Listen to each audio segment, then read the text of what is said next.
do not one exercise 4.4 question number 3 kan chok thau oh question number 3 kan in 4.4 5 years hence 5 years hence the age of Jacob will be three times that of his son Jacob ale afapa mo an kumin thau na lampang ron soi ni chu 5 years ago Jacob age was 7 times that of his son. What are their present age? What are their present ages? Tani amje chu tu na tanga kumnga a Jacob chu a pa kum let thum ani anga oh ma ro chu tu na tanga kumnga liam ta a khan Jacob chu a pa kum let sarina tam thunga tu na kumeng zat nien ni atitan oh chu wan chuan tiang kan sta kan bul kan tran do ni let Jacob and his sons present ages be x and y, x years that y x years and y years respectively.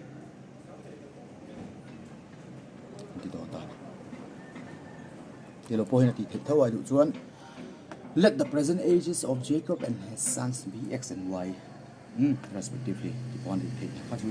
Introduction to the two. You want to know a question? So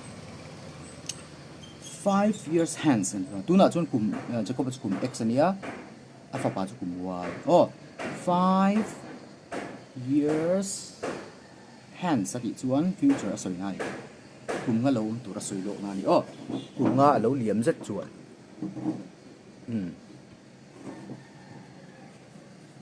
Jacob chu tu ta tanga kum nga chuan a kum po lo tam to don oh Jacob's age chu ma chuan tu na chuan kum x ania kum kan nu a chuan x plus 5 Jacob a kum chu x plus 5 years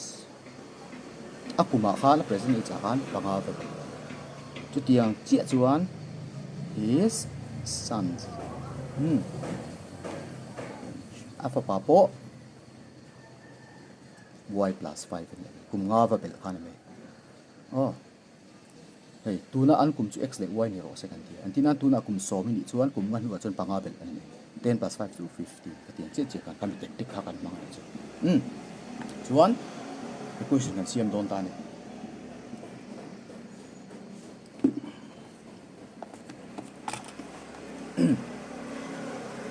the question kan siam don ta question kan siam don ta ni therefore Jacob age will be 3 times that of his son. Nati Jacob pakchu afa pakum let thum tu chuan Jacob pakchu isiak nga Jacob pakum kha 5 years hence chuan x plus 5 alonia will be to equal to kan thak nga 3 times ati bang 3 into afa pa kha y plus 5 tin kan da lu equation kan siam ta mai ni kan chuan hei bracket kan treat anga x plus 5 is equal to 3y plus 15 along here. Chuan x let y ka ta din de nga x minus 3y is equal to 15 minus 5 ka til nga chuan x minus 3y is equal to 10 hi equation 1 po oh so dan sang kha ve the ni hei x t amain ka ta nga 3y le lang action pe thei bok padu chuan oh chuan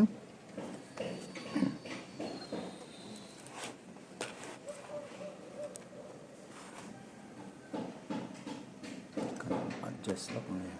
sa pel tu ko mo apa ni nak and loni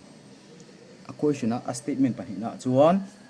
5 years ago 5 years ago pass kan le do ni chu lu ya o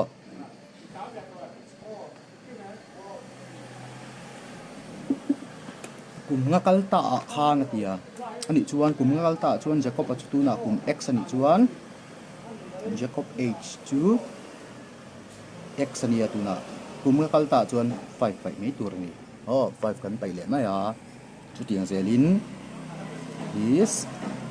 sons h kan ti lenga apa pa po aku batang kum nga pai le mai tur ni ti khan x และ y กันเทรดมาแล้วจนกลุ่มตักหากันไทยแล้วว่าจุน x และ y ขนาดนี้น่าอันรอนโลค่ะเสียนี่ส่วน equation กันเสียมัง Jacob age was 7 times that of his son นะที Jacob ปัจจุนี่ x minus 5 Jacob ปัจจุ equal to 7 times นี่เป็น7 into his son อันนี้ป้าให้เพียงแต่ไม่ตัวนี้ Jacob was Jacob was 7 times as old as his son afa pakum let sari in upa tinani chu chuan hei ka chok chun zum ta nga which implies that x minus 5 is equal to 7y minus 35 x le y ka da dun lenga x minus 7y is equal to minus 35 minus 5 ka son tenga plus 5 lo nga the equation 1 chok chu x minus 7y is equal to minus 30 ni nga the equation 2 ke don tan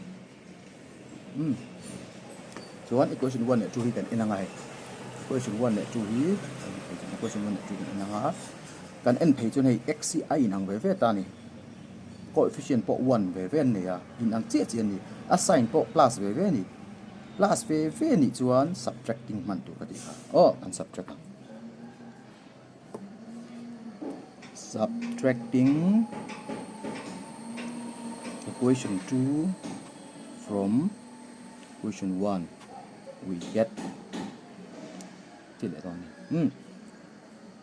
so one equation 1 ka zia thanga x minus 3y equals 10 kasoi tong khan subtracting chun an hoi mi ka assign tha factor hai equation 2 hi minus x alo nga plus 7y alo nga minus 33 ka plus 30 don kan subtracting ni chun sign thak zel tu x minus x to 0 alo nia 7 minus 3 to 4y alo nia chuan 30 plus 4 10 to 40 alo nia chuan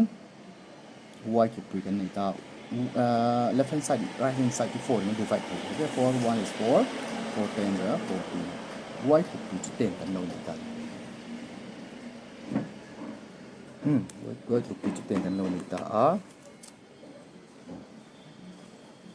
chuan x kan zong do ni tain ka chok le me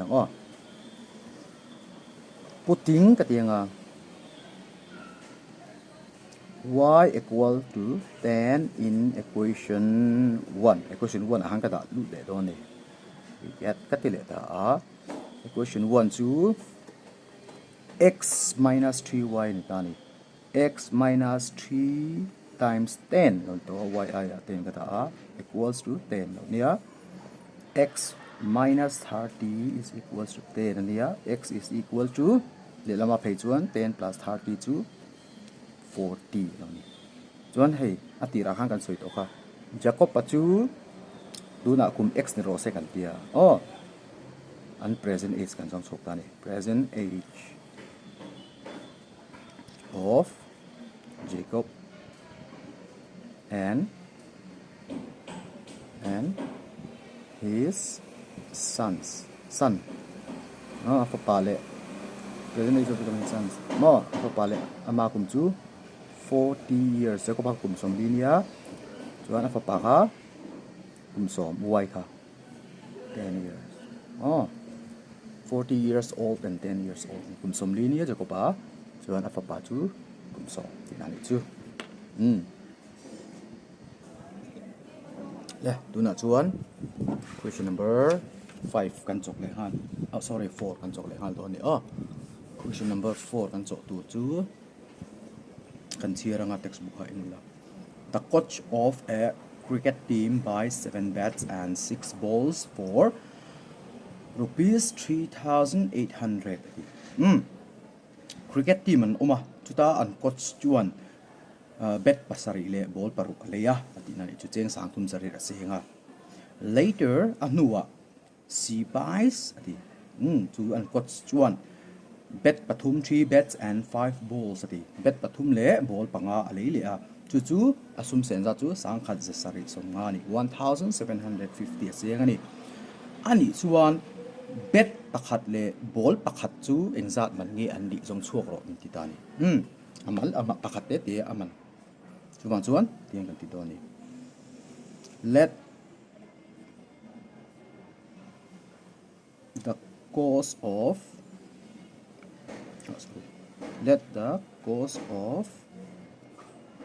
each pakhat suina each bat and its ball be X and Y respectively kan tilang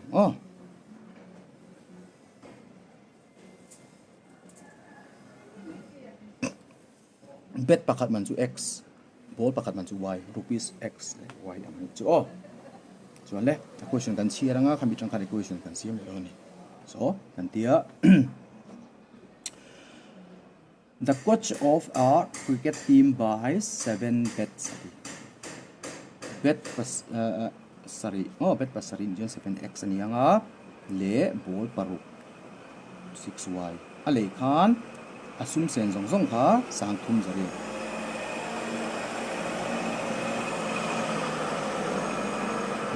sang thum zari kha chuan pakhat le kha an kan sei lo ni and kan tianga 3 bets atia chu kan 3x le me ya plus ball en sang le kha pahin na khan 5y me ya en sang sen be thung sang khan sa sa so mas zo ka equation 1 anianga an zo ka equation 2 kan ti me don ta chuan x nge y in anti redu ti kha thang le do ta ni du kan thang le do ta ni x le y a tu than tu kan ne ya chuan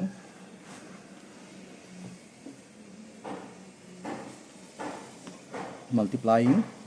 je phatang thang ula multiplying equation 1 by ei ka mang mai don ni nge 6 le 5 x mang ka thak than don ni multiply ta equation 1 hi 3 ka multiply nga equation 2 hi 7 1 by 3 and equation 2 by 7 we get nan tilenga hi equation 1 zong hi 3 multiply to 7 3 is 21 plus 6 times 3 18y is equals to 8 3 is 24 2 3 is 9 10 11 11400 so when I equation 3 don't die zone to there hi 7 can multiply thunga 7 3 0 21 x power ni plus 7 times 5 2 35y ni equals to 7 can multiply don 7 times 0 to 0 ni 7 5 0 2 35 ni 7 7 are 49 and 52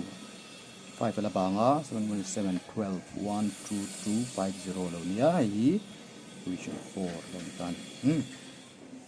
chuan hey in ang hi x lawin ang tan x ka thana bang khat x kha lawin anga chuan subtracting tamang don assign na lang din subtracting equation 4 from 3 tani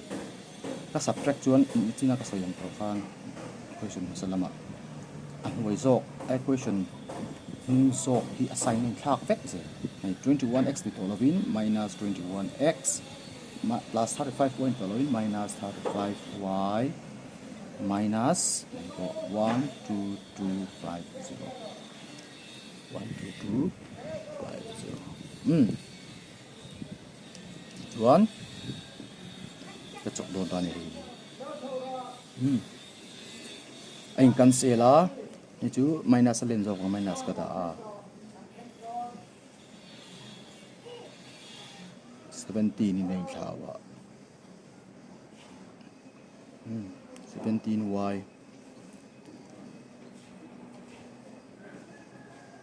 chuan hi po alien zo ki negative ni wang minus om do na alien zo tang pai mi to 0 minus 0 to 0 nia 5 minus 0 to 0 nia 2 minus 0 po oh sorry